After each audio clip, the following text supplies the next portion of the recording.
Dear participants, good afternoon. We are so happy that we are moving on to our third session of our one-day international students webinar on writing across boundaries organized by MES KVM College, Valanjeti.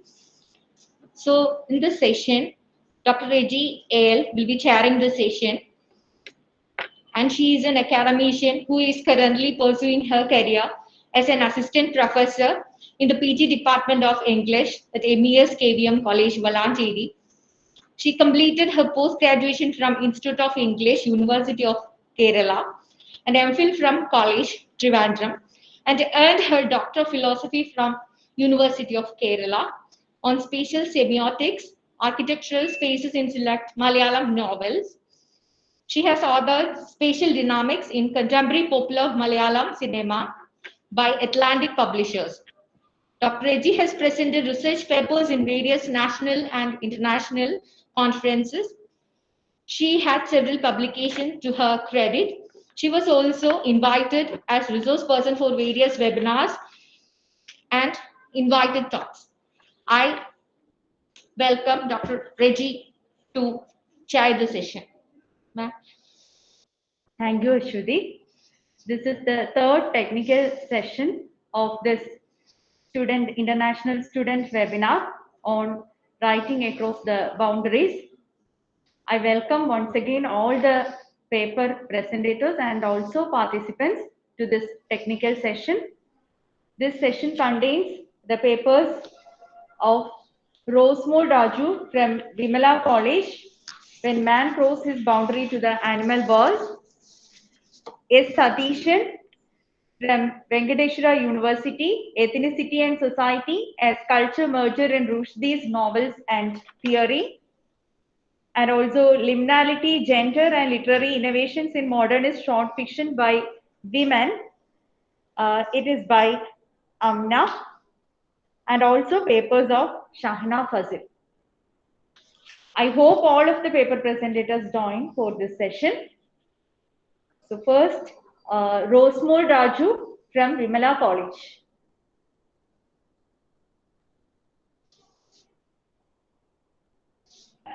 We invite Postmodern Raju from Meera College to the presentation.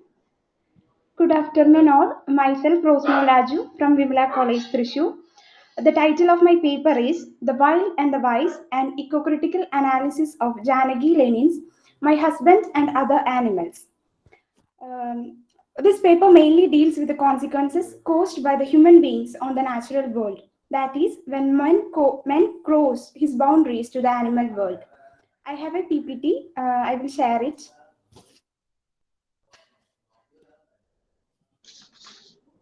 Just a minute. Rosemore, be louder. Okay, ma'am.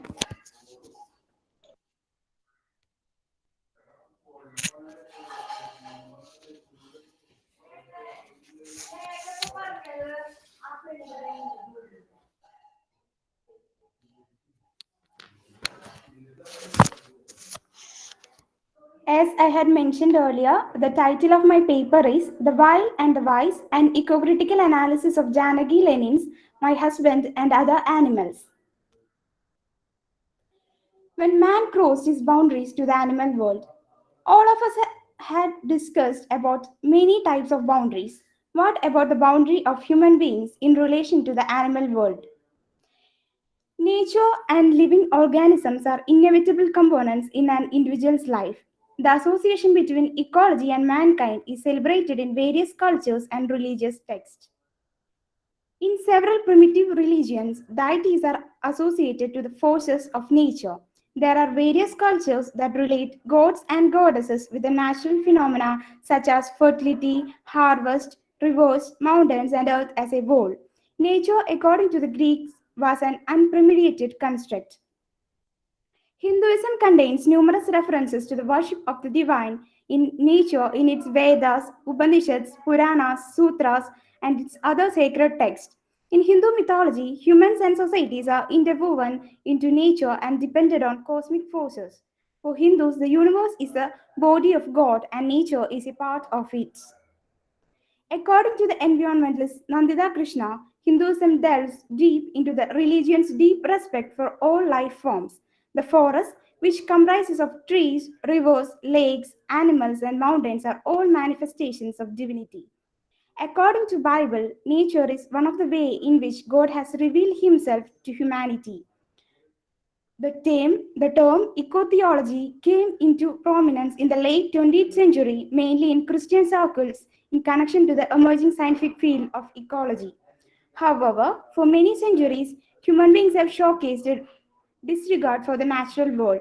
Great natural calamities from history as well as from present has terrified humanity. Yet they continue to deplete and exploit the planet, pretending to be unaware of the consequences. Wildlife is a precious gift of God. Even if a single wildlife species get extinct, the world around us will reveal the consequences that are profound. The major reason behind massive extinction is the habitat loss driven primarily by human expansion. As per the findings of International Union for Conservation of Nature, almost 28,000 species of animals are in the verge of extinction. The primary reason behind this massive extinction is the shrinking habitats. The biggest threats are none other than human beings.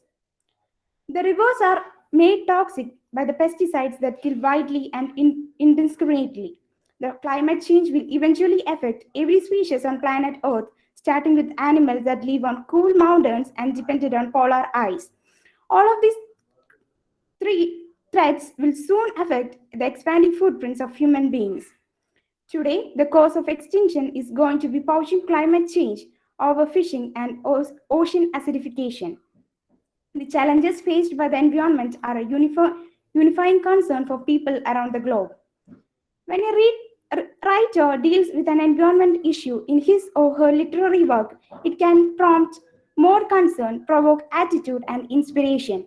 It is also true that literature addressing environmental degradation helps us understand and care more deeply about damage at all scales. My Husband and Other Animals is a well-written anthology by Janaki Lenin that gives the reader with the knowledge of natural consciousness. It is one of the most interesting collection of Janaki Lenin.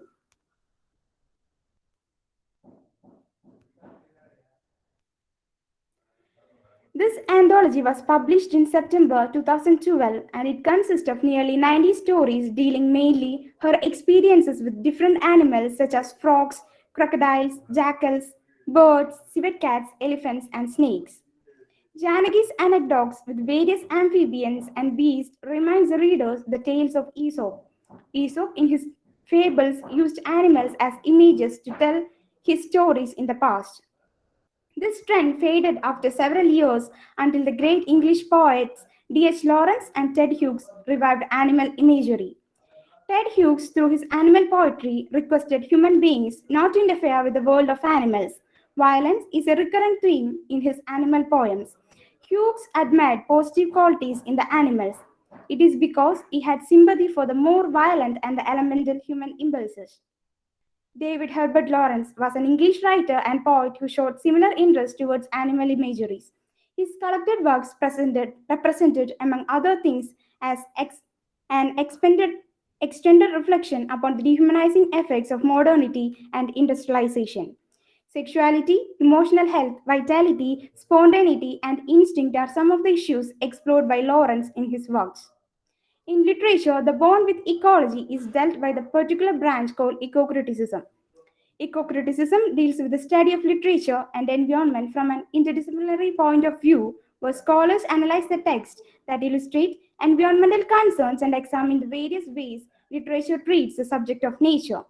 Eco-critics examine the human perception of wilderness and how it has changed throughout history and whether or not current environmental issues are accurately represented or even mentioned in popular culture and modern literature. Scholars in eco-criticism engage in questions regarding anthropocentrism and the mainstream assumption that the natural world is seen primarily as a resource for human beings. Anthropocentrism is a belief that human beings are the most important factor in the universe. This concept interprets or regards the world based on the human values and experiences, where it is often considered to be the root cause of problems created by the human action within the ecosphere. This paper discusses about the consequences that happen when man crossed his boundaries to the animal world and interfere with their lives. Every creature, plants, and organisms in nature plays an important role in supporting the rest of the environment. Nature exists harmoniously in an interconnected ecosystem, but man tends to take over when he goes to a new place, destroying everything in his path. As a result of that, man disturbs the delicate balance that exists in nature. Human beings spoil the purity of nature and try to make it as an artificial one according to their profits. The actions of human beings have commercialized the divine ecosystem. Humans cause deliberate harm to animals through activities such as slaughter, pest control, hunting, toxicology testing, etc. Man believes that the main difference between humans and animals is the ability of complex reasoning, the use of complex language, and the ability to solve difficult problems and introspection. If there is a struggle between man and nature, nature will have the final victory. The paper highlights on how man tarnishes the purity of nature and how man and man-made objects often overtake the wild and the natural. This paper also aims to shed light on human cruelty upon nature. It also tries to create new thinking in the minds of people that nature is the most relevant entity in the universe. The key text, My Husband and Other Animals, by a former filmmaker, Janaki Lenin, has explored a wide variety of anecdotes depicting the mixed experience of the author with different animals. This paper persuades human beings to rethink about all the destructive deeds he has done to the earth and how all those are affecting his own existence. It is high time for humans to regain the resource of nature back, otherwise, it will result in the extinction of human race. Being an influential medium, literature also plays a significant role in revealing the pathetic condition of the environment. Ancient literary figures in English literature, including Hughes and Lawrence, have foreseen this condition of nature and have tried to express their conservationist mentality through poems.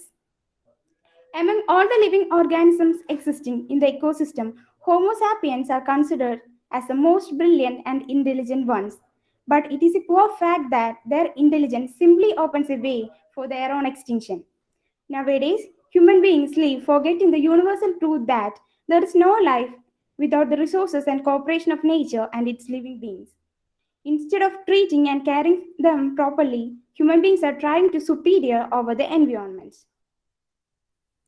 Long time ago in 10th century, King Solomon once mused, what makes humans superior to the field of animals?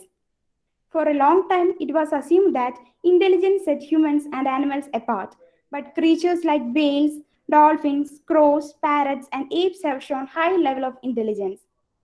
Humans were presumed to have unique communication skills, but whales, dolphins, birds, and apes all communicate through complex languages. Capacity to show empathy was believed to be a sole human trait, but the ability of mother elephant grieving over her dead infant was so surprising. Janagi's anecdotes show the real power of living creatures around us. Even though they are small in size, they make a huge impact in one's life. They are capable of changing one's desires and plans. By forgetting these facts, human beings consider them as their slaves and try to dominate them. In fact, living organisms are much more intelligent and brilliant than human beings. When comparing to the power of nature, the power of human beings are nothing. From the above listed anecdotes of My Husband and Other Animals by Janaki Lenin, we can understand the power of living organisms. Janaki Lenin, in her book, criticizes mankind for killing and harming creatures for no reason. Human behavior is very much driven by the conscious mind or the ego. The animals are primarily instinctual and feel most of all the emotions like humans, with the exception of ego, greed, or the desire to kill or sport. Instead, animals kill other animals as a kind act of defense or for food and for survival. This is the main difference between animals from the human beings. The anthropocentric view of human has negatively impacted the environment and the animals that cause nature imbalance, climate change, global warming, and the environmental degradation. So, our actual duty is to protect and conserve them for our well being and for the future generation. With this, I conclude.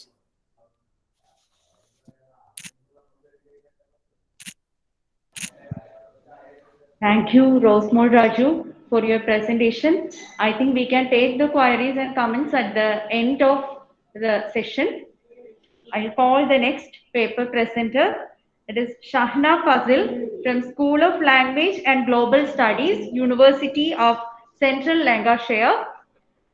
She has already given the presentation as a video because of the time change, but she is available and she has joined, and for the queries and comments, she is available. Now we can move to the presentation.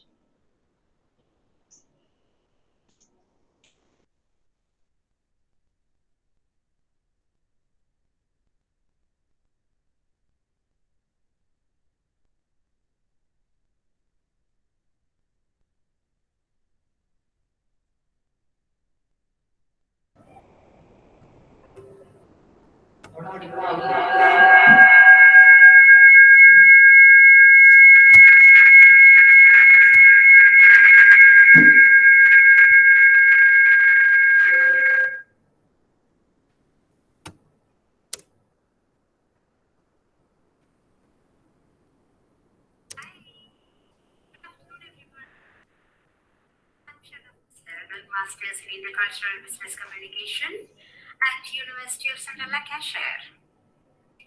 First of all, I would like to thank Suprema and all other coordinators who give me a chance to be a part of this wonderful program, Writing Across Boundaries. I beg your pardon in advance for the mistakes I might make. Today, I would like to share a few thoughts about transcending gender norms. So, gender norms or gender roles are something that is being injected in each one of us from the early stage of our growth. It is acceptable and appropriate forms and criteria that the so-called men and women should practice in a given society. It's just now that we have noticed that this is being taught indirectly from the beginning of our life. For example, let's take into consideration a small kid. To begin with, let's go through some of the examples of gender stereotypes. In our childhood, girls were expected to play with toys, dolls, etc., whereas boys are expected to play with sports items, tracks, cars, mechanical things, etc. When it comes to our younger age, it's like girls are supposed to be well behaved, who shouldn't raise their voice above a limit, and the people who are considered as soft-hearted and will cry on silly things, and so on, whereas boys should be manly empowered, physically and mentally strong, who are not supposed to cry, and so many things like that. When it comes to adulthood, the stereotypical ideas get more worsened that women with a strong and assertive ideas or decisions are being considered as bossy or boss, whereas men are considered as impersonal and someone who are not allowed to show their deep emotions such as a heartbreak or emotional breakdowns, as that's what society needs. Now, while categorizing these gender roles, let's examine how does these injected feelings adversely affect the society. For that, we don't have to go much beyond our reach. Let's examine few of our newspaper headlines that appeared recently. Let's take into consideration two headlines about the incidents that happened in Kerala. We all must have heard about a recent newspaper headline, that is, a youth dies by suicide after failing to get bank loan for sister's marriage. And another news report, about suicide of a medical student due to domestic violence and dowry system. What does these two incidents proves? The man's death shows us how strongly a society has pressurized a family's responsibility on a man's shoulder. This shouldn't have happened if our country was taught that all human beings have to find a living to enjoy their own life. The girl wouldn't have lost her life if we were in a moral condition that silent behavior and quiet nature defines a good woman. This is just a simple example how the hierarchical gender norms adversely affected the society. Nowadays, it's much better than before that most of the people are ready to accept a human being in the way how he or she is. It's positive or happy that there has been many initiatives all over the world to break these so-called gender stereotypes.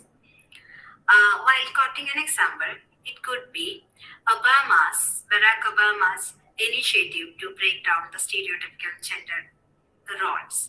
While coming back to our own Kerala, we can visualize a lot of changes that is happening recently. There are a lot of initiatives from the side of government of Kerala and from different societies and different groups in order to neutralize or to break down the stereotyped things. Sometimes we could even see life-saving skills is being wrongly defined as gender-based skills. So, gender is a learned concept which can be unlearned or learned differently. While considering the previous era and the current time period, we can see that there have been a lot of changes that happened to break down these stereotypes. But still, we do have a lot more to go.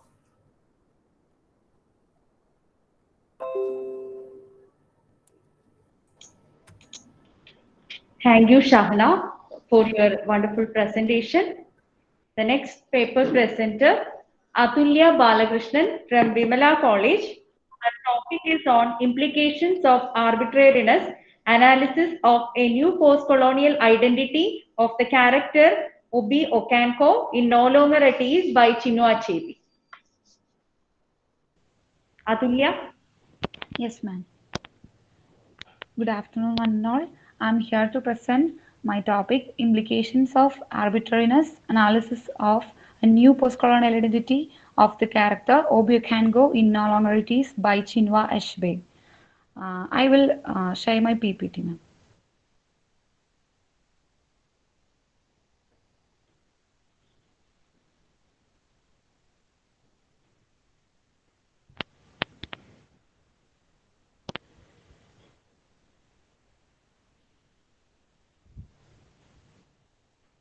This is the selected novel, No Longer at Ease in 1960. This novel, which included in the African trilogy written by Chinua Achebe, the autobiographical elements in the novel which drawn his or African's pathetic state after the arrival of colonizers.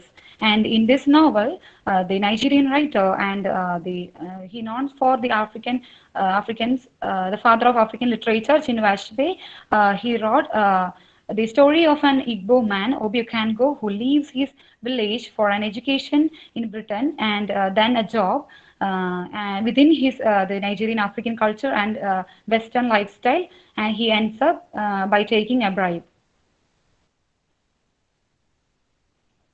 Here, it's quite evident that our society is inclined to Western cultural ideologies and embrace its features cheerfully by existing in their own community. Arbitrariness is the quality of being based on random choice or personal whim. In accordance with that, the crisis arises in the protagonist of the novel, Obi Okanko, that is, he ends up in the novel with a new post-colonial identity. He couldn't identify his own identity within this middle ground.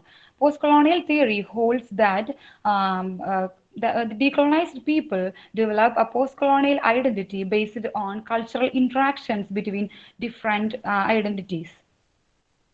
Here in this novel, No Longer It Is by Chinua Achebe portrays how Obukango is firmly attached to the new identity he has assumed as a Christian because of his father's conversion.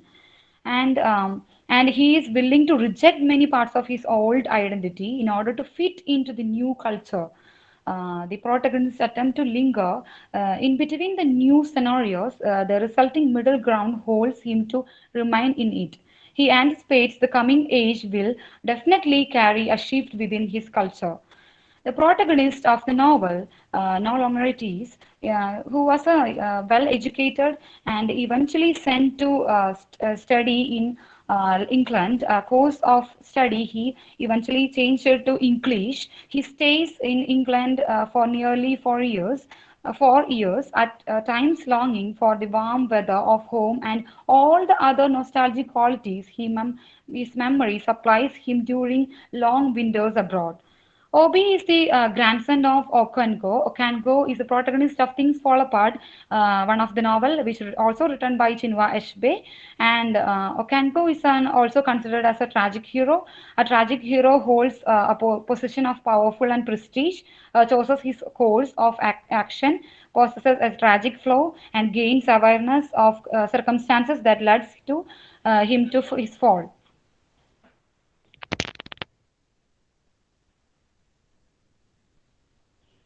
And here in this selected novel, Achebe portrays this character with a comparison of Kango and by some deviations. Obi Kango literally falls at the end of the story, and he's also the third generation of Kango. Obi is the representative of a new assimilated culture. During his childhood, he saw so many books at his home, which his father Isaac collected, which also written in English. Isaac was also a Christian and almost abandoned his tradition. Eventually, Obi becomes an blind one who likes to imitate the tradition of colonizers. He is educated. We already said that he is educated. He's given a European post, and he works in an office whose ethics he finds repulsive. He finds firmly against the bribery that goes on and is opposed to his boss, a very old white and English colonial man named Mr. Green. Obi finds himself in a constant battle between the traditions of world into which he was born, and Obi finds himself at the beginning of a generation of changes, caught between two worlds, two strong worlds. He is unable to marry the Western woman that he loves because she is considered as an outcast, and he claims to want to marry her anyway because by the time he has thought that he has the he has when he has the children, the world will change or will have changed, and it will not matter, just as it does not matter now that his father is a convert to Christianity. Still, Obi loses his fiancée, his mother, and finds himself in a serious debt throughout the course of the novel. He must pay back his scholarship loan, and he is responsible for sending money home to home. Eventually, Obi breaks under all of these pressures and gives into the bribery. And he had stood against so idealistically, but he does not give in without guilt. At the end of the novel, he even claims to finish with bribery right before he is caught. Somehow it is too late. His situation and his position of being caught between the two shifting worlds becoming almost impossible. And I would like to mention about a quote from Ashby's another essay, The Education of British Protected Child in 2009. In that essay, he delivered that is, so I want to indulge in a luxury which the contemporary culture of our world rarely allows a view of events from neither the foreground nor the background, but the middle ground. He also adds that the middle ground is, of course, the least admired of the three. It lacks luster, it is undramatic, unspectacular.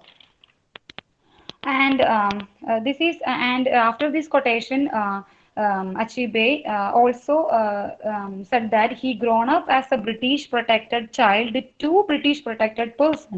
In my perspection, I think by this he tries to tell that the protection that taken by the Britishers or the colonizers is maybe a good thing for him, but that they do not know they protected a weapon which can the ability to raise the voice against them. They nurtured their own enemy.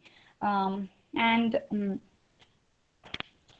and the certain deeds which also connected that that why I mentioned that, and certain deeds of obese which are reckless and reveals his desire to live luxurious lifestyle into tune with high post Harvard draining effect of his financial state. And there are fourfold explanations for his fall, which clearly brings out Obi's foibles and I think the fallings. The first of all is an unpredictable one, yet understandable consequences of events, showing the last of care and caution in Obi's character. And the second one is the probable reason for his degeneration may be due to the invisible working personal destiny as part of family history relating him and grandfather Okango, the protagonist of the novel, the things fall apart. And the third one, the social and financial pressure, which uncovers his deficiencies. He is surrounded by bribe-taking fraternity and incapable of economic discipline. And the fourth one, his vacillation in the matter of his love, Clara, who is a Western woman, which throws light on his lack of moral strength to act up to his ideas and ideals. In a way, his ego proves his undoing, the idealist with no grip of reality. And there we have some pictures of Africans today, some pictures of models, and some of is about some writers and some ethnic people. Uh, which all of these we can see the African models. They are holding their culture proudly by embracing Western culture in a positive attitude. These African models carries their tradition with pride and represents their heritage with a huge fan base. And also there is a huge list of followers in their social media accounts we can see in comparison with other competitive countries. In the light of all of these, they are standing in a middle ground, and they taking a voice against the westernizers by holding their own tradition, their own hedonism. Um, Coming back to our novel, in Obi Okango, this scenario occurs. This paper acknowledges how Obi Okango troubled the middle ground of the two cultures. Obi's birth name also is an looming irony, Obiajulu, which means the mind at last is at rest. That is considering the title of the novel and Obi's predicament. Obi is ill at ease in both of his cultural experiences. He lies in the middle, difficult place. That is the middle ground, the middle culture that forms a new post-colonial identity. And that's all. Thank you, ma'am. Thank you, Adulya.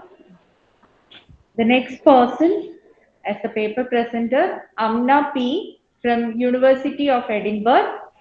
Her paper is on liminality, gender and literary innovations in modernist short fiction by women, a short study of Catherine Mansfield, Miss Brill, and Virginia Woolf's A Haunted House. Amna, I hope you have joined. Yeah. Hello, everyone. I hope all of you are doing well. Am I audible though? Yes, you are audible. Thank you. I'm Amna. I'm a MSc Literature and Modernity student at the University of Edinburgh, and um I'll be doing the paper titled as Liminality, Gender, and Literary Innovations in Modernist Short Fictions by Women. So it's basically a study of Catherine Mansfield's Miss Brill and Virginia Woolf's A Haunted House. Modernist short fiction is popular for its versatile ability to portray characters through the moments of their lives rather than with a coherent and action driven plot. So, these stories dispensed a revolution to redefine the notions set by conventional literary works. Interestingly, modernist short fiction by women concentrated not only on declutching the traditional norms in writing, but also they tried smashing the framework established by the lives of their patriarchal society. So, liminality is a significant concept that effectively always recurs in the women writers of the modernist period to provide more ambiguity and subjectivity to their writings. The development of liminality as a theory owes its origin to the theories of Arnold van Gennep and Victor Turner. First of all, Arnold van Gennep introduced the term called limen in his seminal work, The Rites of Passage. Afterwards, Victor Turner developed the existing ideas on liminality. For both of these writers, liminality is an uncomfortable yet subversive condition, a condition encountered whenever boundaries are crossed, whenever boundaries like fictional, cultural, political, or psychological boundaries are crossed. And in this paper, I'll be discussing about how Woolf and Mansfield addresses the relationship between liminality and gender through various literary innovations. The critical framework I've used to analyze these short fictions are based on Claire Drury's ideas of explaining liminality as a trope through which modernist short fiction by women explores the crisis of identities encapsulated in moments or interludes. So this was basically proposed in her work called Modernist Short Fiction by Women, The Liminal in Catherine Mansfield, Dorothy Richardson, May Sinclair, and Virginia Woolf. Firstly, I provide a comparative study of Virginia Woolf's and Mansfield's narrative techniques to emphasize how liminality and the unique style of women's writing cope up with each other. And secondly, I would give a detailed analysis of how these authors use literary innovations like rhetoric devices to disseminate their ideas more competitively. And to this, I would be also adding a statement on Mansfield's and Woolf's unconventional approaches in respect to language and style. So basically, liminal spaces are a vital part of Mansfield and Woolf's short stories, and through these liminal gaps, they evoke the eyes of the readers to explore the unsaid in the story. So, indeed, each of these stories are a collaboration of several fleeting images that aim to criticize the conventional rules imposed on women's lives constructively. So, according to Drury, Mansfield and Woolf interrogates the boundaries between external and internal realities, between conscious and unconscious levels of experience, and between order and chaos, enabling a questioning of limits to a various levels of consciousness and their fictional representation. So, for Mansfield, this interrogation happens when narrator's fantasy world is interrupted by the external reality. In fact, creating an entire imaginative world becomes possible by applying free indirect discourse, which is a brilliant literary innovation. The depiction of inner life becomes an effective way to present women's thoughts and imagination that were not considered necessary in a male chauvinistic society. So basically, the character of Miss Brill is developed by using free indirect speech to connect the thread of liminal spaces and gender relations. It is to be noted that Mansfield's female characters are created with fragmented identities attached with difficulties to balance their internal and external selves within the constraints of patriarchal society. So, Claire Drury, in the fifth chapter, The Inner Life as Liminal Discourse, states that there is a metaphorical link between the wanderings of mind, a wandering and wanderings associated with the liminal site of the journey as an in between space.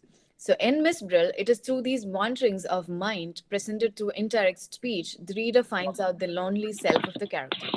For instance, right after the narrator's imaginary talk with an inanimate object like fur, the fleeting image of tinkling in her arms and hands come in.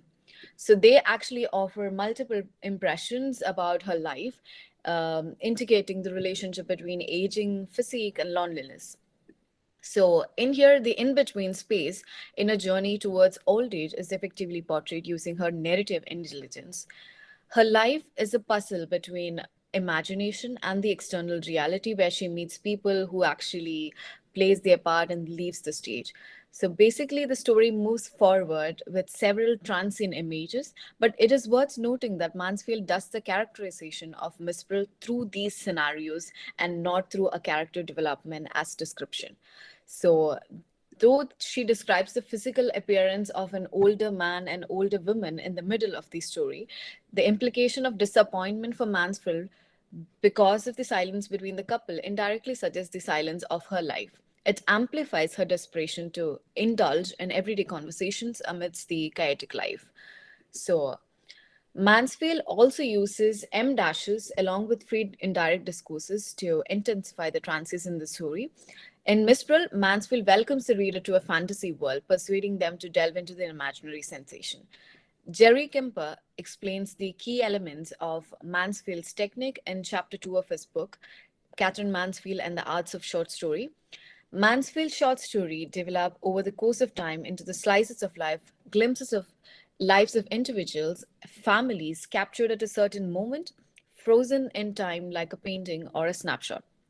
So the story begins like this. The blue sky powdered with gold and great spots of light like wine splashed over the Jardin publics. Miss Brill was glad that she decided on her fur. So this particular or vivid introduction using letters gives us a painted version of how autumn feels in a public garden. So immediately after creating such a setting, an M dash connects it to the protagonist's characteristics. So this quick transition separated by an M dash induces a relationship between the setting and the character. So the next line goes in like this: and now and again a leaf came drifting from nowhere from the sky. So by setting an image on the weather, Mansfield indirectly associates an element of loneliness to the character. So in other words, the perception of loneliness is presented when the main character is subjected to talk with an inanimate object like fur in an autumn setting where the leaves fall off. So what she's trying to do is she's trying to create an entire liminal identity for Miss Brill through the images created from a liminal space like a public garden. So while free indirect discourse provides Mansfield with the freedom to question the boundaries, Woolf's experimental narrative style in A Haunted House allows her to pervade the limits between different genres and shackles the difference between gender as well. So A Haunted House is one of most well-known Woolf's short stories, and it emphasizes the importance of focusing on the periphery of vision to acquire a more profound sense of language. And the delicate concept here can be explained as sensing something that's just on the edge of the vision that we can feel and not feel at the same time.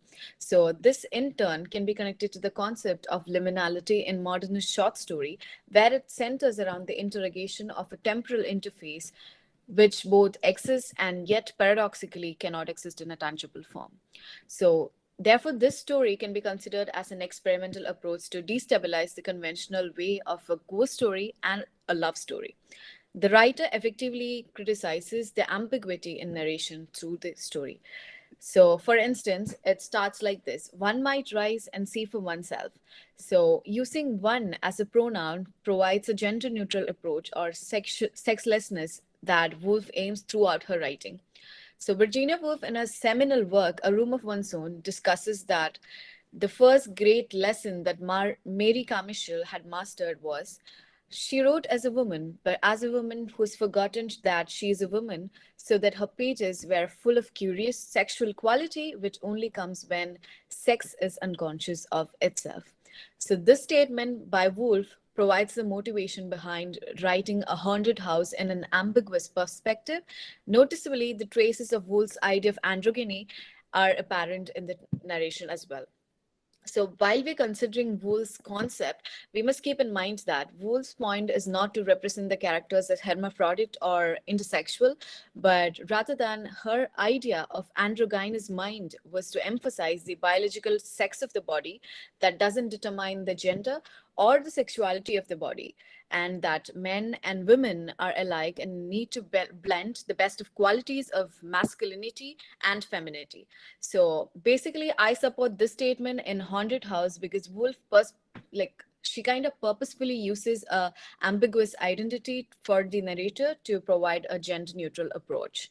For example, she uses the line, "But it wasn't that you woke us." One might say, so read a page or two. Here, the usage of one builds a collective and inclusive approach where anyone who reads the story can relate themselves to the narration. So, and the limits between the characters and the narrator's identity in the sentences are blurred. So, if from the beginning to the end, it is clear that the ghostly couple is made of a man and a woman, the identity of the narrator is not straightforward. The limits to their identity are restricted, at the same time, they're extended as well. So, in addition to that, the story starts with the line, "Whatever hour you woke, there was a door shutting." The "you" mentioned here creates an ambiguous atmosphere that powerfully plugs the reader's consciousness into the narrator's consciousness. As well as short stories have an ability to encompass the deeper meanings in a concise manner. Especially modernist short story primarily aims to break the literary conventions by experimenting new themes and new styles and stuff. So writers like Virginia Woolf considered short stories as wild outbursts of freedom, where she educates the reader to look at the genre in a different way. Usage of rhetorical devices to enhance emotions are widely used in the short story genre. So, how Woolf applies rhetorical devices to highlight the symbolic themes in her stories is through a liminal trope. Figuratively, she persuades the reader to delve into the realm of the story and find the double meaning hidden in her words. As Angela Smith suggests in her books, Catherine Mansfield and Virginia Woolf, A Public of Two, both Mansfield and Woolf use liminal trope constantly to question the limits of social behavior and fictional modes.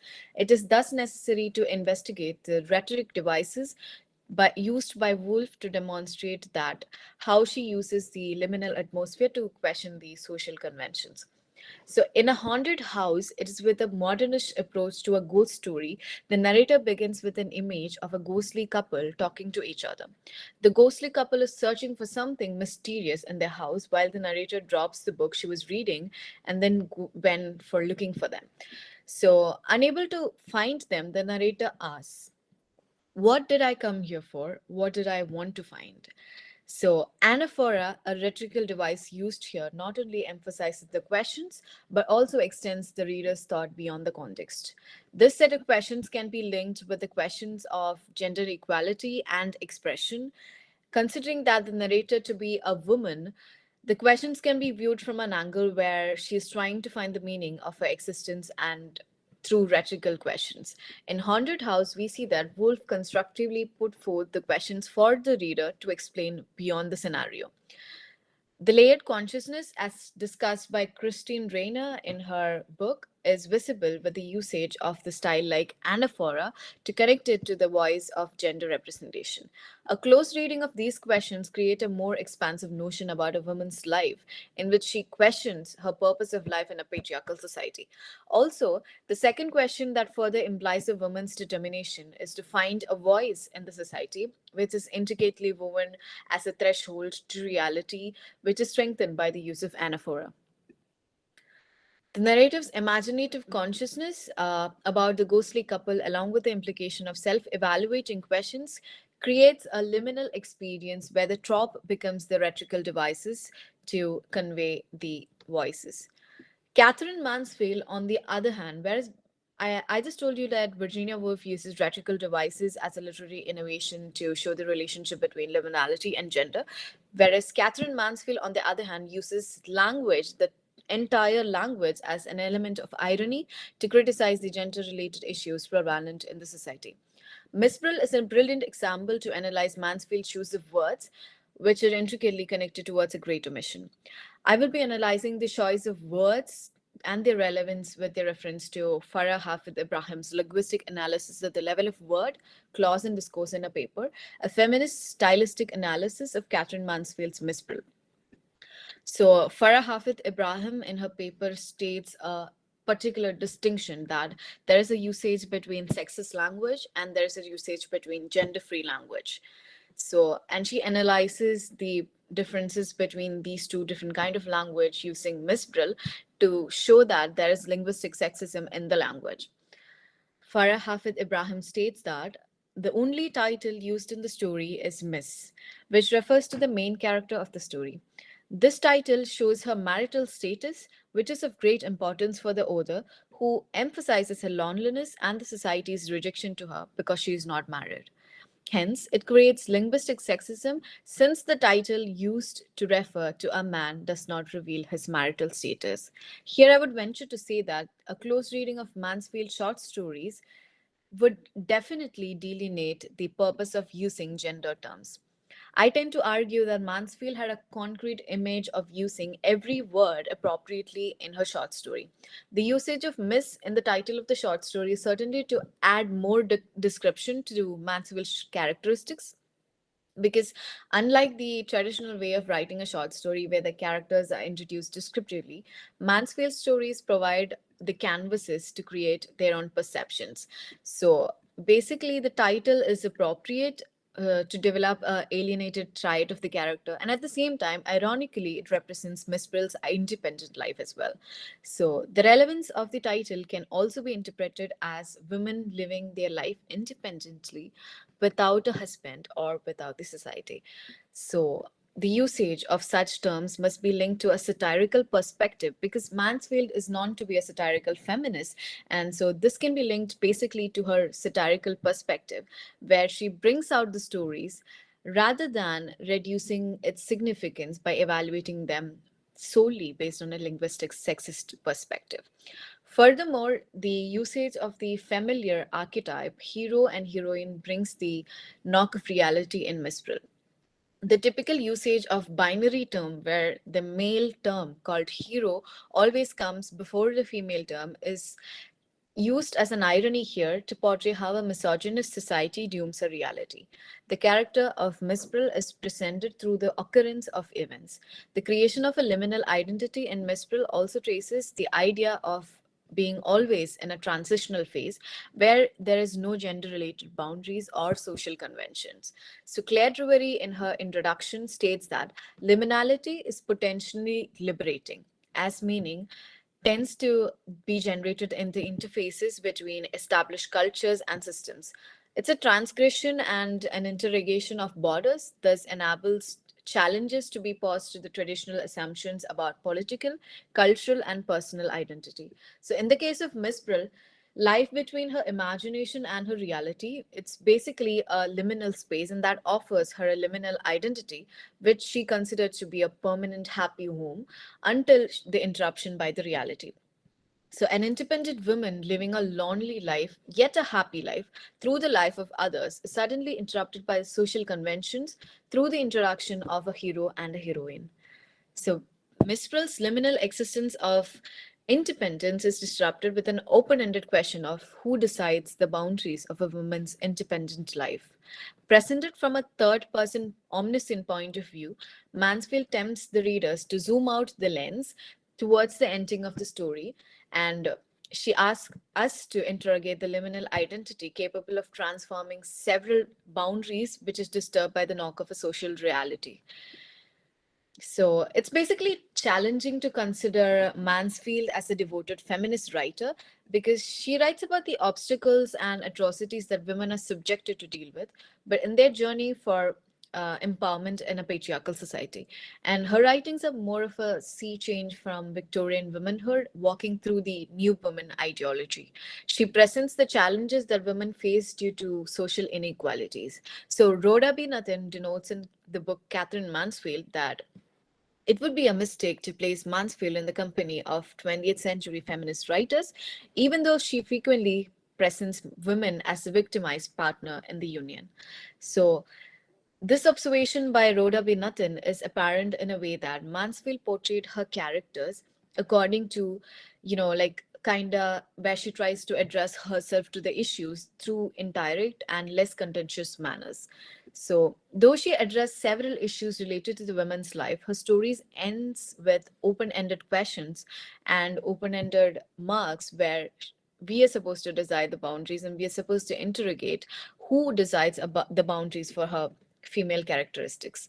Interestingly, I'd also add that in Miss Brill, the ending provokes an image where the woman longs to live her life in the liminal space.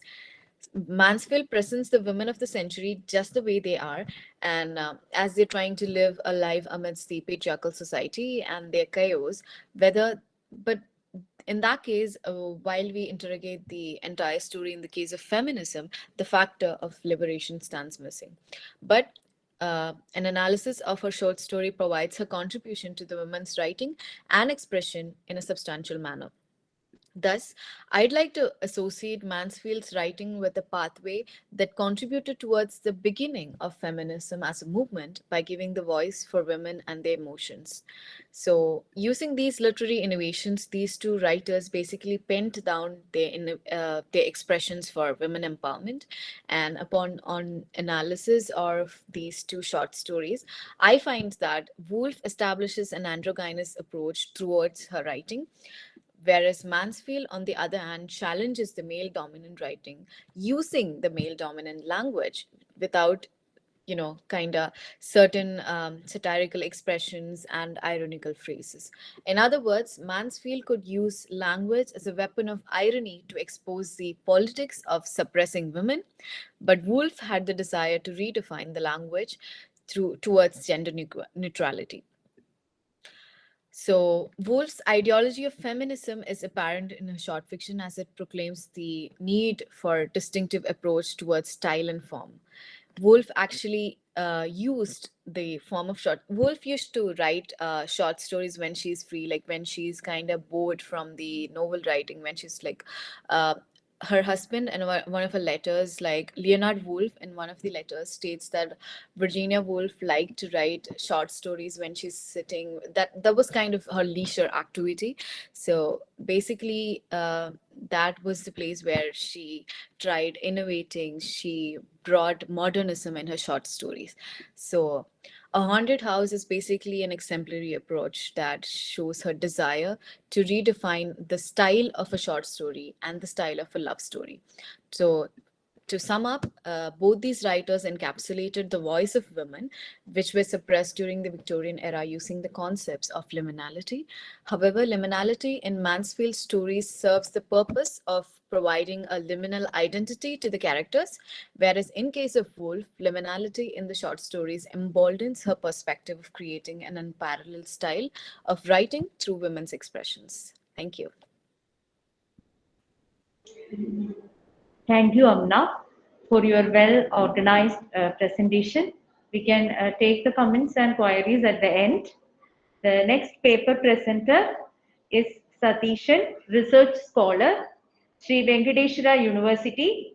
His topic is on ethnicity and society as culture merger in Rushdie's novels, Theories.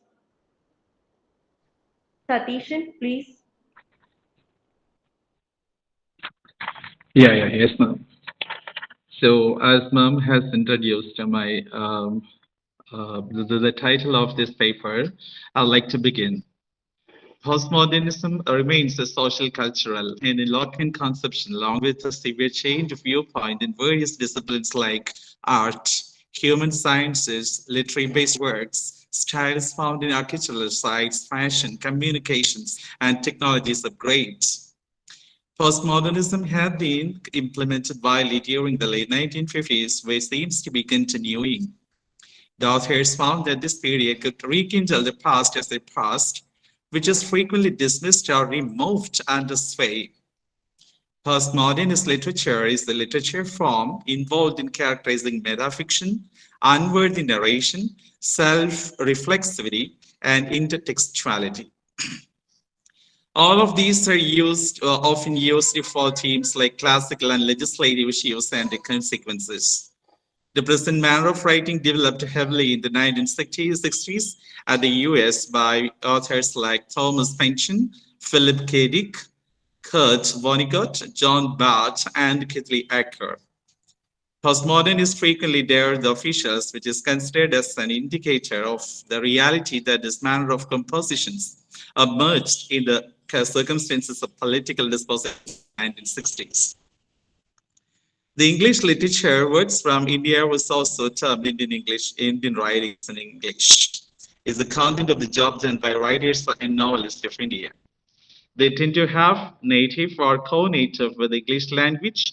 The history of English writing begins with many authors like Raja Rao, Mulkraj Anand, Michael Madhusudan Dutt, Lois Vivian de Rosio, R.K. Narayan, and Rabindranath Tagore, along with their widened works contributions. They were the authors banked with fame for writing novels in the 1930s. In some works, authors belonging to the background of the Indian diaspora are also involved in the composition of English fiction works. Frequently, they were termed as Indo-Anglian literature. Some of the results of diaspora authors have been grouped below the post-colonial literature genre.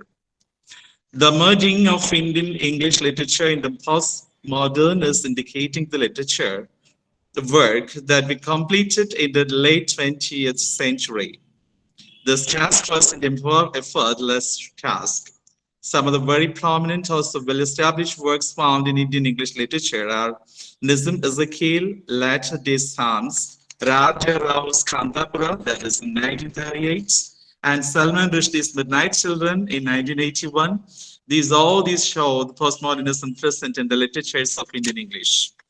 The Indian English literature faced rapid growth and development in the post-1980s duration. It had an overall effect on unmatched history in the field of literature in India. The poets and the novelists from India have banked many worldwide acclaim and appreciation during the 1980s and subsequently. Among the many postmodern writers, Sir Salman Rushdie was given birth in India and currently resides.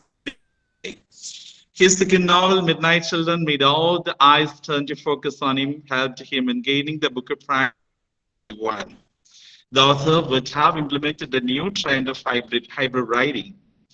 He would have made use of the English language beautifully and bountifully spiced and peppered with all facts of Hindustan to relay the same theme seen through the vast canvas of India.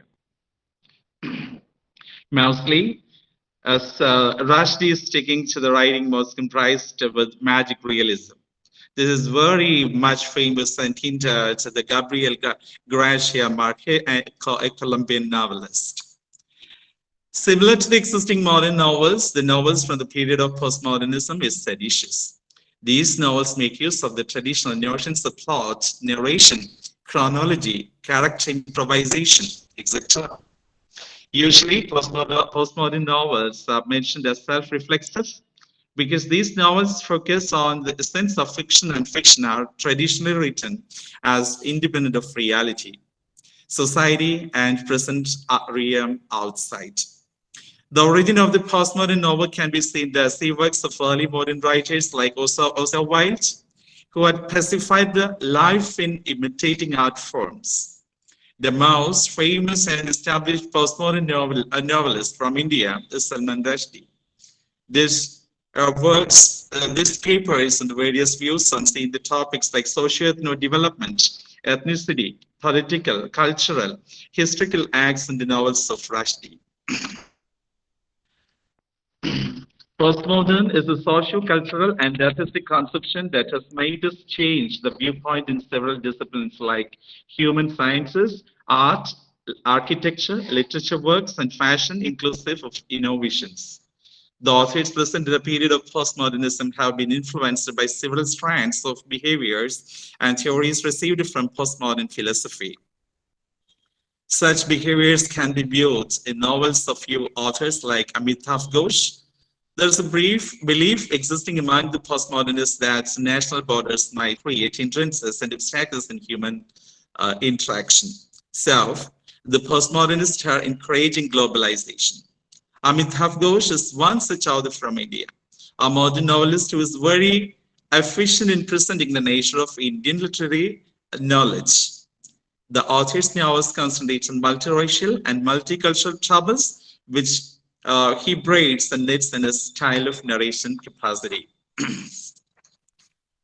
Paralleling to the above said, the following work is also based on the work done by the author Rushdie in his award-winning novel, Midnight Children, and another novel, Theory. The author is examining the boundary crossing and distinguishes the characters from novel who are having traits fluid and mutating depending on the situation. As the discussion leads to the polemics of metamorphosis and kaleidoscopic, will establish the characters of novel, how they have attained their attributes consisting of cultural, religious, political, and spatial flux. It makes sure to research the factors dominating the character's choice of mask, likely the time, space, and cultures practiced. The subject of postmodernism is mainly concentrated in this work because the identities of postmodern thoughts are shifting and remodeling on their own. Deconstruction has become more eligible, as well as postmodern principles. The Derridian notion, originating of grammatology, helps in analyzing the various steps of protein ladder. The author of the novel is illustrating that the characters who are undergoing cultural, religious, and spatial evolution is very much difficult to remain the same in fixed space for a stretch of time. These evolving characters are said to alter themselves to various different roles. The characters in his novels are said to deconstruct the spaces and relocate willingly or unwillingly their nature depending on the positions in which they find themselves, such as cultures, religion, history, and other spaces. Some mild uncertainty is found in the surrounding evolution. The changes happening in the borders can make differences in the characters from attaining selfhood without conflict and identity formation. The postmodern theory greatly applies in the analysis of his paper because the term itself is a flickering and superficial and mutating as the protein space. Grounding on the theory of deconstruction, this paper uses deconstructive ideas to transcend the various steps of the protein ladder. A wide range of people in our country are still believing in that English language is of British people, which is giving us the remembrance, bit of feeling in our hearts. I'd like to sum it up with the scope and the research questions and the research purpose of this paper. This paper has been designed in a way to exhibit the thoughts, ideas, suggestions that were mentioned in the fictional works of novelist Ahmed Salman Rushdie. The novelist is concentrated on the enhancement of postmodernism and some approaches regarding postmodernism in his novels under the blanket of mythology and magic realism. This paper will help to reveal some of those approaches and ideas. And the research question that I have postulated in this paper are, what are the ideas and views about the ethnicity seen from the novels of Father Salman Rushdie? And how is the knowledge regarding the postmodernism and its methods mentioned in the novels of author Salman Rushdie? And the purpose of this paper, the current research attempts to provide a detailed view regarding the need of development in the areas of ethno-socio dynamics that are being explained in the novel works of Father Salman Rushdie. The author is expert in letting the world know about his thoughts on some sensitive topics like culture, religion, politics, linguistic practices, and others present in the society, with his own style of writing majoring magic, fantasy, and myths enveloping them. The author has obtained his very own style of expressing his thoughts on postmodernism via these factors in his novels. Thank you. Thank you. Thank you, Satish. And all the paper presenters presented their paper. And I think the time is for queries and comments from audience. So you can ask questions or type it in the chat box.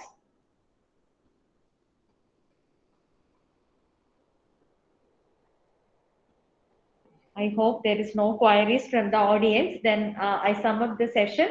The first paper is by Rosemole Raju, and she presented when man crossed his boundary to the animal world. It's by Lenin's work, Janaki Lenin's works. Actually, it shines a torch on the animal world and animal life much better than many other experts, and it is about the world of snakes and butterflies, lizards, and about cats and crocodiles, and very eco-friendly work by Janaki. And Rosemole presented the papers by justifying all these elements in her paper. Then the next paper is by Shahna Fazil and from Central Lancashire University, and she touched upon all the gender stereotypical notions, and she analyzed the newspaper reports very well, from news from Kerala, she mentioned, and the suicide case reported. And again, I remember on this occasion about the transgender issues in Kerala too, on this context. The next presenter, Amna P. from University of Edinburgh. She focused on liminality, gender and literary innovations, and her study is on Catherine Mansfield's Miss Brill and Virginia Woolf's A Haunted House. Her paper is very well organized and very structured paper. And we know Catherine Mansfield, the expatriate colonial, the doubly uprooted, had come on the scene with a talent precisely fitted to the rootless age of solitude in cities, constant movement, and dreams of travel that she depicted in her fictional world. The next paper presenter, Atulya Balakrishnan, she presented and probed into the experience of colonialism and the dissemination of European culture in Nigeria, which have influenced the formation of the new cultural identity and distortion of Africa's people's self-image and cultural identity. And she focused on Achipi's work. And the last one, Satishan from Venkateshwara University, presented on ethnicity and society as cultural merger in Rushdie's novels. And especially when we think about Rushdie, and he described his own identity as being made up of bits and fragments from here and there. And all the works like Imaginary Homelands, Rushdie asserts that literature is an expression of one's own nationality, and through his Midnight's Children, Shame, and Moose, Last Sigh, and other works, Rushdie actually expressed the cosmopolitanism and his international historical consciousness. So thank you for all the paper presenters for their well-organized sessions, and thank you for the audience for your patient listening. Thank you. The next session, technical session 4, it is chaired by Dr. Ashwini from Department of English. She completed her PG from School of Letters, MG University, and completed her PhD also from MG University. And she published many papers in UGC refereed international journals, and she presented in international conferences, and she's a well-known academician. And Ashwini, I invite Ashwini as the chair of the technical session 4. Thank you. Thank you, ma'am. So, good afternoon. So, I welcome all the participants to the technical session 4 of seminar Writing Across Boundaries. And here we have a handful of papers by scholars and students from various colleges and universities, and I'll read out the name of the presenters. Meera Ajit from Mercy College. The paper titled as Transcending Borders of Gender Identities, a Study of Devdutt Patnaik's The Pregnant King. Suparna Roy from Central Modern College of Education, and her paper is Naming the Voices, Reflection on Amrita Preetham's Pinchar and Urvashi Bhattacharya's The Other Side of Silence, Voices from Partition of India. Bayan PPK from Vimla College. The paper titled as In Between Spaces, A Quest for Identity. Maria Teresa from Vimla College. And the paper is Globalization, Transformation of Economy Towards Development and Destruction. Shahana Mol and Mohammad Shahin Kayas from MES Ismabi College. Their paper is titled as Neocolonialism in Economic and Cultural Sectors. And finally, Anagha TK from MES KVM College, Balanchedi.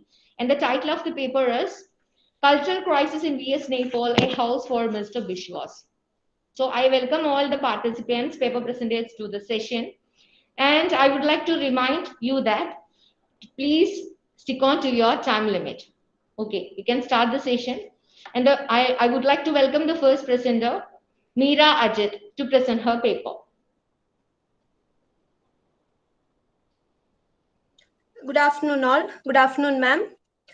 Myself, Meera Ajit. I'm currently pursuing my master's in English Language and Literature at Mercy College, Palakkad. First of all, I'd like to thank the Department of English, MES KVM College, Valancheri, for this opportunity to present my paper entitled Transcending Borders of Gender Identities, a study of Devdutt Patnaik's The Pregnant King. Now I'll share my PPT.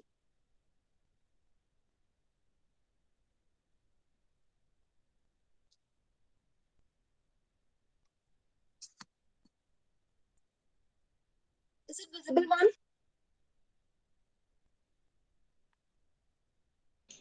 Yes. So moving to the study, the paper deals with Devdutt Patnaik's most famous work, The Pregnant King, published in 2008. Patnaik is one among the contemporary Indian mythologists who had recreated famous mythological characters such as Ram, Sita, and Krishna among other forms of Ramayana and Mahabharata. Among his notable works like Myth Equal to Mithya, a handbook of Indian mythology and other tales they don't tell you, his novel The Pregnant King is an exploration of society's deliberate attempts to uphold the male-female dichotomies by questioning and silencing even the slightest of deviation as a misfit, shame, and an aberration. The novel, set on the backdrop of Mahabharata, centers around Yuvanashva, the pregnant king who accidentally slips onto the grey area between masculinity and femininity as he gets pregnant by drinking the magic potion meant to impregnate his 3 queens. Subsequently, he is forced to choose between motherhood and fatherhood, and the latter being enforced upon him by his mother and wife, who otherwise consider it to be an aberration. The novel also seeks to explore the dichotomy of sex and gender with the characters of Sheelavati, the queen of Vallabhi, and her brother Nabaga, who are confined to the strict compartmentalization of society's gender roles despite of their varied interests. The horrific reality of these gender roles comes into light as even Yama, the god of death, records Sheelavati nothing more than as, I quote, the dutiful daughter of Ahuga, the loving sister of Nabaga, the obedient wife of Prasenjit, and doting mother of Yuvanashva, and totally disregards her long and glorious reign as the queen of Vallabhi. The novel also presents another complicated scenario of confused gender and sexuality through the story of Arjuna, the third Pandava, masquerading as Brihannala during his 13th year of exile at the court of King Virat, and the characters of Sumedha and Somavat, who are executed for the violation of these strict gendered codes of conduct. The extent of society's intolerance to any form of violation of these strict compartments of gender and sex that existed since time immemorial, even in myths and fables, are showcased through these instances of the novel. Devdutt Patnaik's The Pregnant King problematizes the essentialized notions of human body and desire and unsettles the socio-culturally constructed truths or myths about human existence. Thus, Patnaik's novel can be said to be a powerful delineation of society's repeated attempts at silencing disparate sexualities and the blurring lines of gender identities that existed even in myths and in fables. Just to conclude the study also addresses the current debates on gender and sexuality in queer studies and other disciplines and asserts, as what Patnaik himself says, I quote, "There is a world beyond the flesh, a vision greater than anything that is shown and seen." That's all. Thank you, ma'am. Thank you, Meera, for your excellent presentation. Next, I would like to call Subarna Roy for her paper presentation.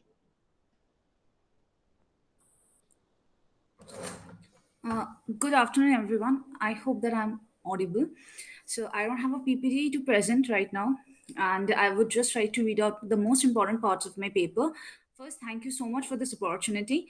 And secondly, I would like to say that the most crucial parts that my paper deals with is the mnemonic construction of partition memories, women as the political power play under the partition, where it's the object of drawing the lines. And third, to deal with the voices of silence that focuses on the oppressed identities. However, I don't know how much will I be able to cover up, but I will like to read the most important parts of my paper. Okay.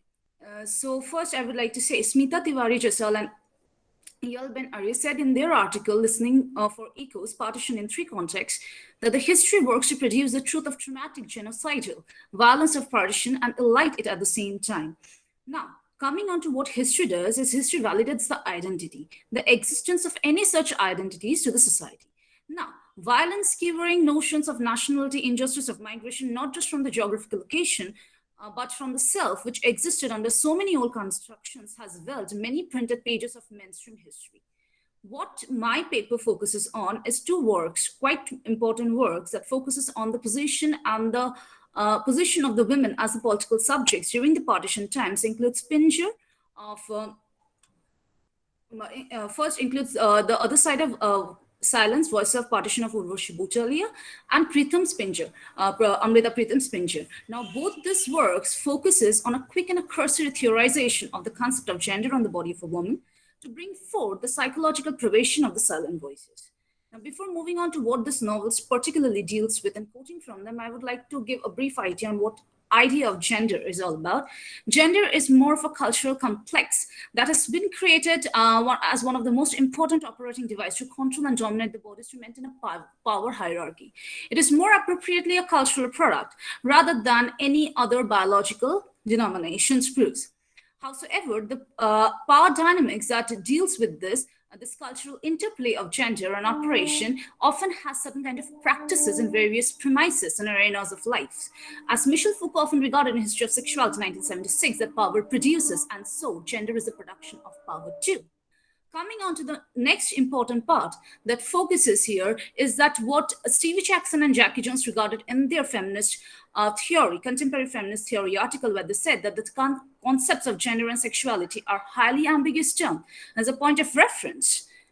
And here, women as a subject of gender power dynamics includes what Butler has often pointed out, that women are the sex which is not one. Within a phallogocentric language, women constitute the unrepresentable. Women represent the sex that cannot be taught, a linguistic absence and opacity, unquote. Now, this is very important for us to notice and remember that women is a linguistic absence. When it is a linguistic absence, history writes the present, and hence the tales and the narratives of women were often completely veiled. Now, coming on to what Butalia presented, I would just summarize the main idea of this paper. Main idea of a novel. The Other Side of Violence, Voices of Partition, was published in 2017 by Urvashi Butalia, where she portrays the human dimension which overlooked the political strategies framed to cross the power, where massive human convulsions of the bodies on the margins of the history get some representation through Butalia's way. Here, Battaglia tries to reduce the gap between the mainstream historical representations of partition with the personal pain, living experiences of unheard people. A mnemonic technique has been applied by Battaglia to reflect how the upheaval impacted the people located in the margins of history. Battaglia has interrogated throughout the novel what the issue of caste, gender, religions had to do with partition. And it is important for us to notice the position of history, because history is something that is not her story. So if I present history in a very binarized condition, then we would clearly see that how history has been noted into a mainstream, where the pronoun his is often used in the place of where the pronoun his is often used. And if we source or go back or remember a bit, then it is a pronoun that has been used for a male or a boy. Now, what about the finding of her story within this structurization of the history? Here we can refer to Simone de Beauvoir, who depicted that women are identified as women because we are marked, but men are left unmarked because they are universal. Hence, the restrictions are all upon women. So the plight is all the women, the plight of the women during the partition has been clearly portrayed by Battaglia. To refer to one, which has been presented in the novel, includes Battaglia's work is a clear portrayal of very popular idea of women as property, where Battaglia specifically says that, and I quote from her work, the idea of women as a property of families, of communities. Men underlay the ways in which women's rights were so routinely violated during partition under the guise of protection, honor, purity, unquote. Now, the propertization of a particular form of body and identity is to showcase revenge, owing power and authority. Along with the land, women were also representation of the man's power, and the statuses of a Hindu man abducting, raping, or force, or marrying a Muslim woman show the power of a phallus and its rule. Battaglia also linked the sexual violence on women as a result of this above stated idea. The history of the sexual violence on these bodies were just not a lust-motivated action, but also a creative process of making these bodies ground on which this partitioned countries, that is India and Pakistan, fought their wars. Now moving on to, keeping the restrictive time in mind, I'm moving on to Amrita Pritam's Pincher, which is the skeleton, and the Man 2009, where I'm going to focus on the skeleton, where throughout the novel, Puro, the main protagonist, was seen to be abducted, who was a Hindu woman, abducted by Rashida, who was a Muslim woman, Muslim man, to take the revenge of his own family, where somehow his aunt was also been abducted by the Hindu man. So here, what has been said about Puro is that when Puro was abducted, that for a man from another religion has abducted her, and that too kept for a night, although her bodily chastity was pure. And now Puro heard that her father saying, "Daughter, this fate was ordained for you.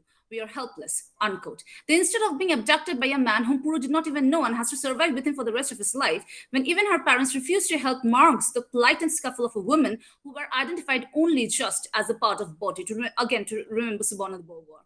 In the dark mist of the night, when this incident happened, it was completely covered or veiled in silence. And Puro went back to the same path where she ran for her parents, back to Rashida, and he renamed her as Hamida. And here it was very clearly stated when she suffered regarding her identity, where I have only eaten, and I quote, "I have only eaten your food and drunk your water. I, ellipsis, Puro, could not put the rest into words." And to which Rashida said, "Who will believe that? Women are just products." Here, a very clear reference of the lack of voice is very much interconnected with the oppression and the violence that was continually acted and played upon the women during the partition. Coming on to the last part, or concluding the main idea of this paper, which states that the historical lens of partition, what gets prominently showcased is that the triadic power of silence, gender, and memory ruled and operated throughout the borders during the time when geographical barriers were constructed amidst the ownership of bodies based only on religion. But it was really juxtaposing when the ideals Indian presented during the partition time as a solution to rescue the abducted women. What they said, and I quoted from one of the articles, it was curious paradox. India's reluctance to accept partition was based on self-perception as a secular, rational nation, not one whose identity was defined by religion. Yet women could only be identified in terms of their religious identity. It is very important, therefore, to understand the social position of women also impacted the social position of men. And thus, history of partition is completely stratified theorem, where the subject identity of a woman stands in silence in opposition to subject man, who created and recreated, produces and reproduced the binarized histories as the mainstream voices. Thank you so much. Thank you, Suparna, for your presentation. Next, I would like to call Bayan PPK from Vimla College.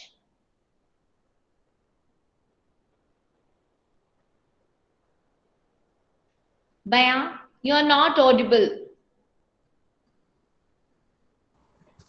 Good afternoon, everyone. Am I audible now, ma'am? Yes, you are audible. Myself, Bayan PPK from Vimla College. Please allow me to share my PPT.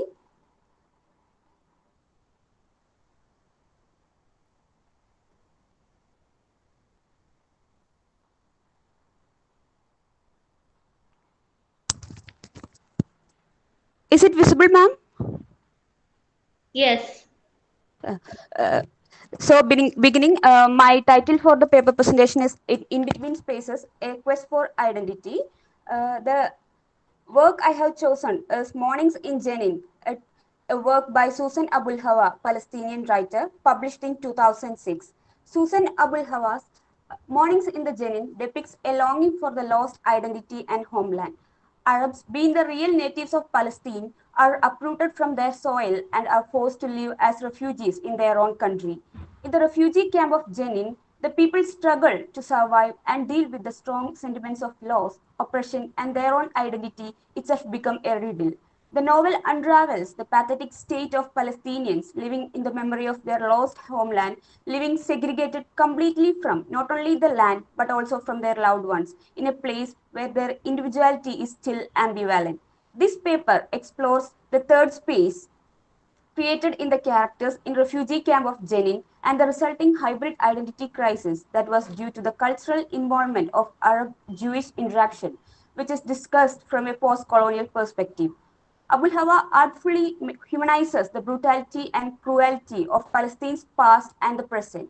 The novel begins in the village of Inhud, and through the Abul Haja family and the people of Jenin, narrator give voice to the Palestinian cause, a narrative that we can see is clearly missing in mainstream media reports that seeks to conceal the brutalities and gross human rights violations the Palestinian Arabs experience.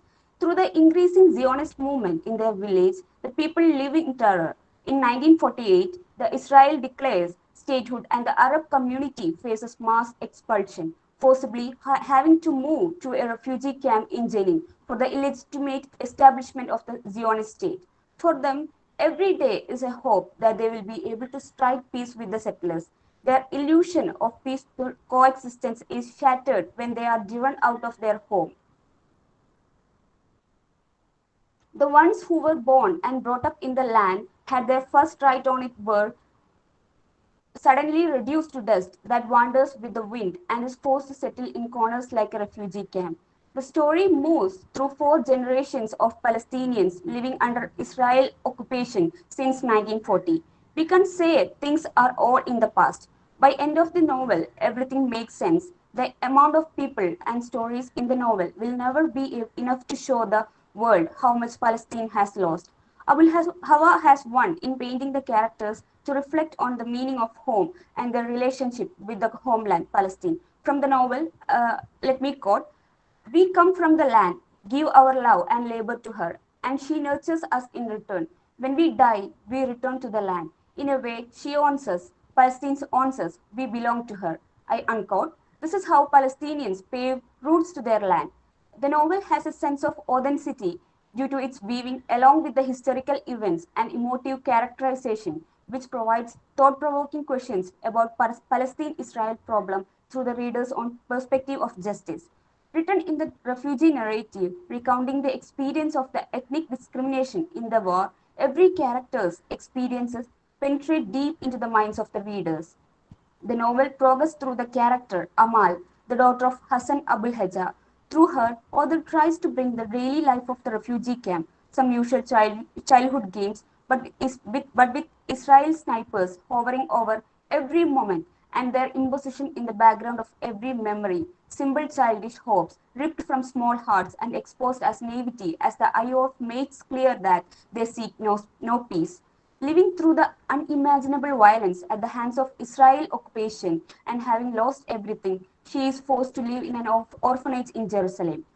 Unable to get thrill out of her puberty in the forced diaspora, she is in constant search to her roots and finding her lost identity. Her displacement from Jenin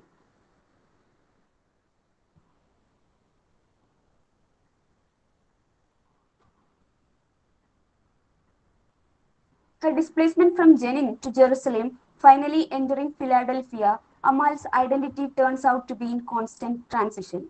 Away from Jenin, she is welcomed by the people who are foreign to her. The disassociation from herself and those surrounding, she feels unknown, wandering to find her in the foreign land, finally loses her way. In trying to move away from the present, Amal sticks to her eternal past and further distancing herself. She is completely out of place in her fragmented selfhood, unable to identify the whole of herself. The supreme urge for belonging, finally somewhere in a foreign country, makes her the character Amy, camouflaging herself to fit into the place and to receive the acceptance which she never received from her own homeland, where she and her loved ones lived with the quest for rootedness. And seeing her constant devastation from motherland and later from to the space she tries to make for her own, Amal ends up with the same grief she identifies with her mother and turns inward. Finally, even decades of life in Philadelphia with her daughter Sarah, thinking that she is far away from her roots, the life she had lived through, finally Amal comes back to her own land after a long gap, embracing Jenin and finally falling into the arms of her motherland. The movement from one identity to another and the in-between spaces that the refugees have forced upon them to belong somewhere finally takes them back to their roots itself, to the place where they actually belong, either physically or psychologically, as they are unable to separate themselves from their place of belonging. Similarly, through the character of David Abraham, whom, while uprooting the real natives in Palestine, a Zionist soldier, Moshe, takes away the child born to an Arab and gave him to his wife. The child who was born as Ismail but named and raised as David, there on one side David fights against his own people and even his own brother. This confused state, even when David heard rumors of his own questioned identity, makes him ambivalent, and he is the product of the hybrid culture, which are in reality ideologically poles apart. But years later, when Moshe, his father, confesses his real identity of birth, he is devastated, so that which made him think of how much he could have hurt his own people, and the ambivalent space of questioning himself and his selfhood takes place. Chasing back to his past, it makes him in a state of dilemma where he himself is wondering where to start and how to trace. Finally, after years, David accepts his ambivalent identity and goes back to his true quest for belonging. And at last, he meets his own sister, who is the only remaining one. A new and powerful reunion happens there. For Amal, he becomes a soul to lean upon her own blood, and for David, she and Sarah becomes the sole truth of his living existence, of his true identity.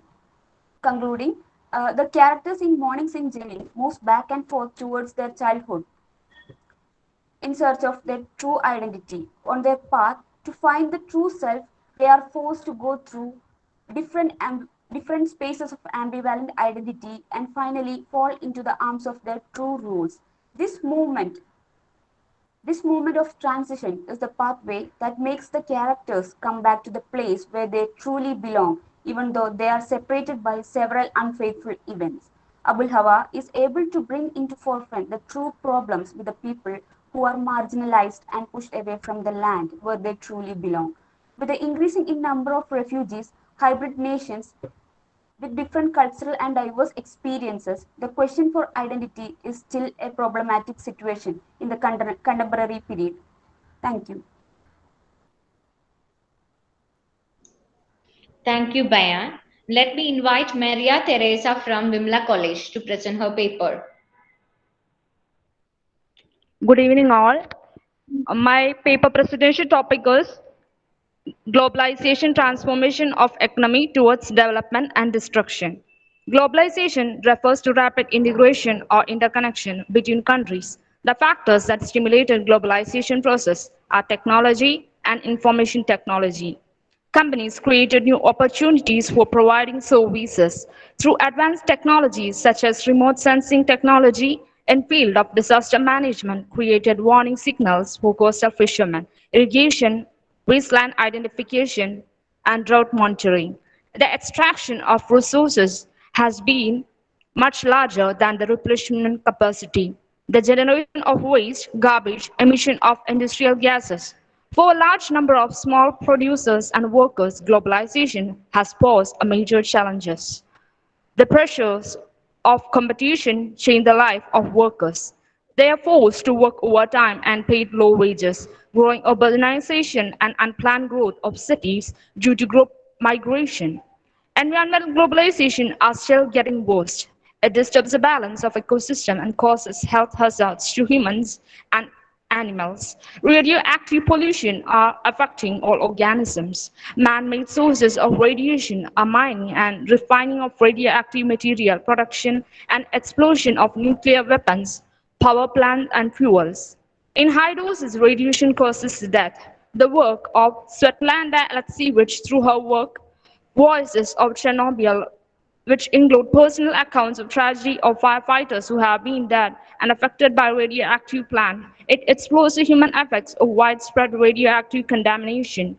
Pesticides used for greater productivity in agriculture adversely affected the microorganisms present in the soil. Pesticides enter the human food chain through the water or plants and get accumulated or leaches down in groundwater with pesticides dissolved in it. The work by M.A. Abraham titled Letters from Mothers talks about the effects of use of endosulfan, a pesticide used in Kasugod, which kill thousands and lives associated with who are dying each day. Globalization has also increased the production and standard of living. It has adversely affected the environment. Increased trade and transportation lead to overall production, pollution, and degradation of the economy. Large amount of greenhouse gases are emitted raw materials and fossil fuels also. The development of infrastructure resulted in destruction of natural habitat. Rise in the population has also led to the downfall of forest areas for residential needs. Forest lands was cleared for relocation and caused the displacement among tribal groups. Human beings are also exploiting and overutilizing resources, leads to accelerated climatic change. Our oceans are warming and acidifying and increased temperature. In Antarctica and Greenland, ice sheets are melting at unprecedented rates. Climate change is our greatest security threat. Many species are under destruction in tropical forests. The economy itself will die if our ecosystem collapses. Many of the grasslands too.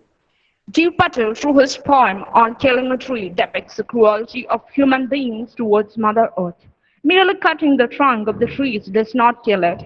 When a tree is cut, the sap flows out just like a wounded man bleeds. Once the wound heals, new branches leaves grow from those which grew into trees. In order to destroy a tree, it has to be uprooted. The roots, which are white in color and are damp due to the moisture that they get from the soil, are hidden in the pit of the tree. In order to kill the tree, these roots have to be detached from the soil. Once the roots are detached, the tree starts dying. It withers, dries up with the action of heat, wind, twists hearts, and finally dies. The poet persuades the reader not to destroy a tree and equates it with the killing a human being. Earth is like a patient whose health is declining and it is our duty to improve it. With the rising scale of distortion of environment, humans are going to leave a burned planet with either deserts, poor landscapes, and poor environment for future generations. According to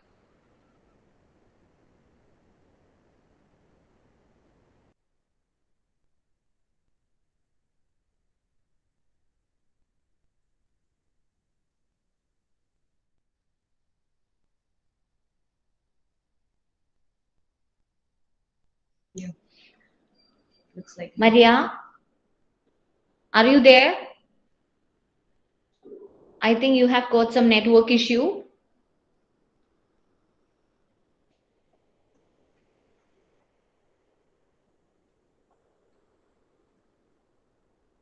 Maria, you are not audible. Are you there? maybe make it.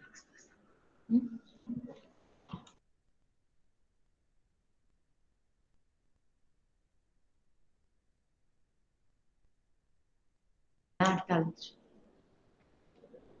Maria, are you there? Looks like a problem.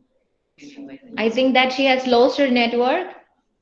So I think that I can call the next presenter, Shahana Mol and Mohammad Shaheen Kes from MES Asmabi College to present their paper.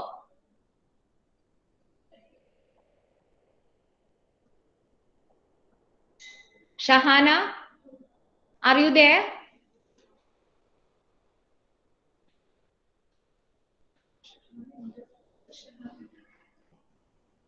Shahana.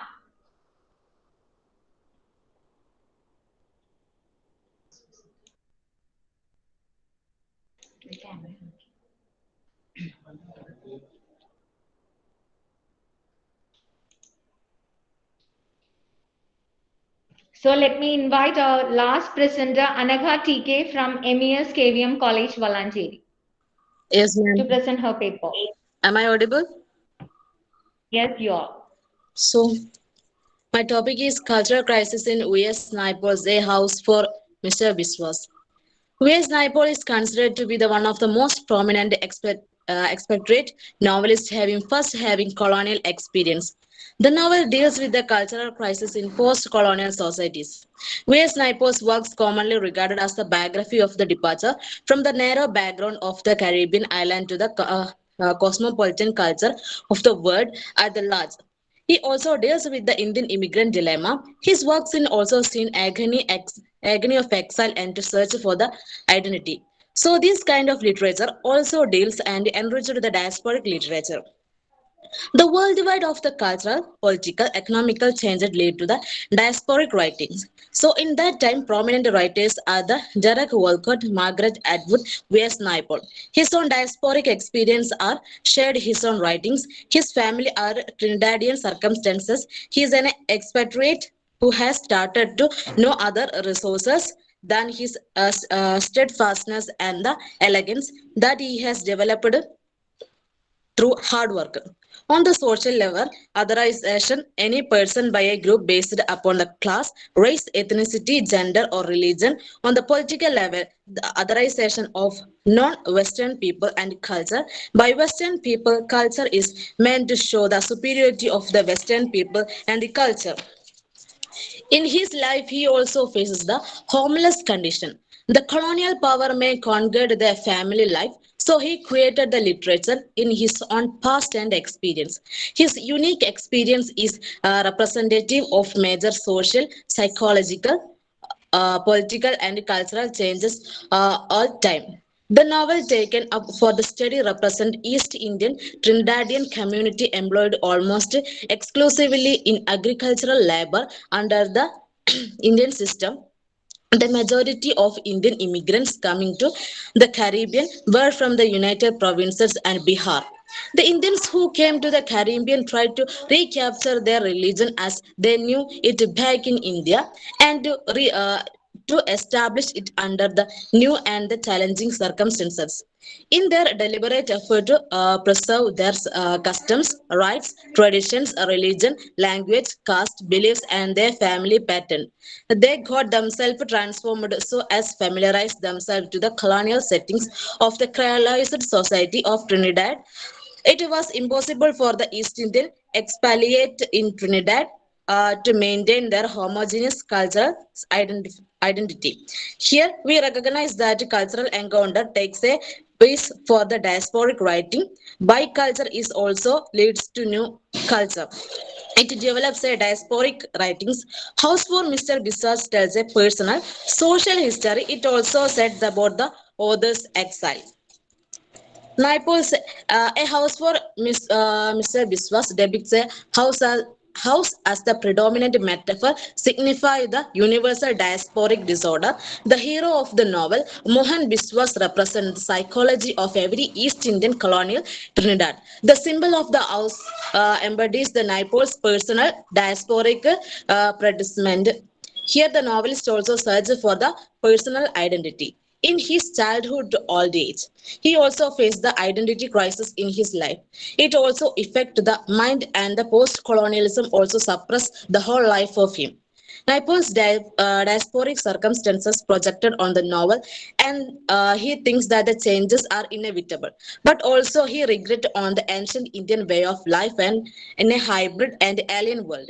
The multicultural society offers no stability in the present and no hope for the future. Mohan Biswas, a house for Mr. Biswas, appeared to be a man who is always on the tenterhooks as the root of the family and home are served with callous brutality in the wake of the cultural chaos witnessed by the protagonist and the thousands of other like during the period of cultural upheavals.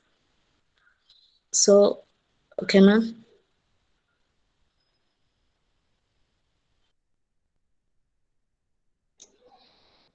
Thank you, Anaka, for your excellent presentation. And now the session is open for queries. So, dear participants, if you have any queries, you can ask now, or you can just post your queries in the chat box.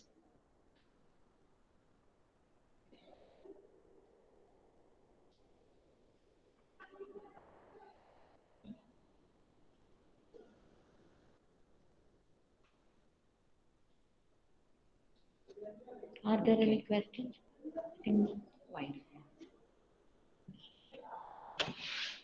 So far, we haven't got any questions. So it's a time to wind up the session. So before that, let me congratulate all the participants, those who have presented very well, very detailed and excellent and interesting presentation today we have got.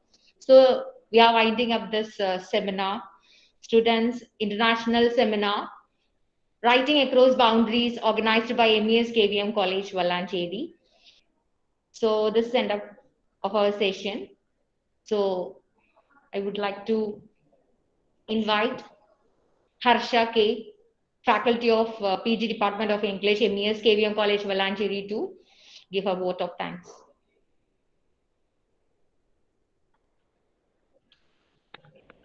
Thank you, ma'am. A warm good afternoon to everyone. I am very happy to be a part of this event, this wonderful event, and writing across